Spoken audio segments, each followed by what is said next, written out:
Hey there, moneymakers. It's your girl Izzy, back with another episode of Money Matters Made Easy. Today, we're going to dive into a topic that's near and dear to my heart, especially as we approach the holiday season. We're talking about making gifts for your loved ones. Now, I know what you're thinking. Izzy, what does this have to do with finance? Well, stick with me, and I promise you'll see the connection. Imagine for a moment that you're a baker. Your kitchen is your workshop, and your ingredients are your resources. Now, you could go out and buy a fancy, pre-made cake from a high-end bakery, but that's going to cost you a pretty penny. Instead, you decide to make the cake yourself.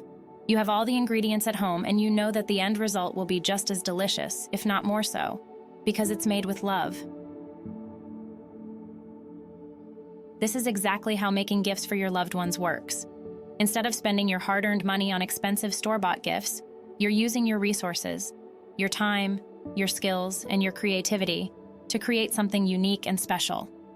Just like baking a cake, it's a process that requires planning, patience, and a little bit of elbow grease. First, you need to decide what you're going to make. This is like choosing your recipe. You need to consider the person you're making the gift for, their tastes, their interests, their needs.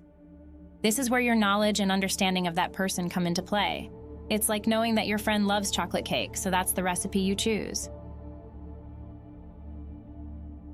Next, you need to gather your materials.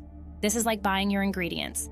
You might already have some of what you need at home, but you might also need to go out and buy some things.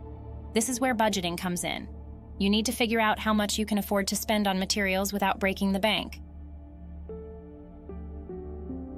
Then comes the fun part, making the gift. This is like the actual baking process. It might be a bit messy and time-consuming, but it's also incredibly rewarding. You're putting your heart and soul into this gift, and that's something that money just can't buy. Finally, you have the finished product, a beautiful handmade gift that's sure to bring a smile to your loved one's face. And just like that delicious chocolate cake, it's a gift that's made with love, thoughtfulness, and a dash of creativity. So there you have it, moneymakers. Making gifts for your loved ones is not just a way to save money during the holiday season. It's also a way to show your love and appreciation in a truly meaningful way. It's about investing your time and energy, rather than your money, into something that will bring joy to the people you care about most. Before we wrap up, don't forget to hit that like button if you found this video helpful, and make sure to subscribe to our channel for more money-saving tips and tricks. Remember, every penny counts, and with a little creativity and effort, you can make the most of your resources this holiday season. Thanks for tuning in, moneymakers. Until next time, keep those budgets tight and those hearts full. This is Izzy signing off.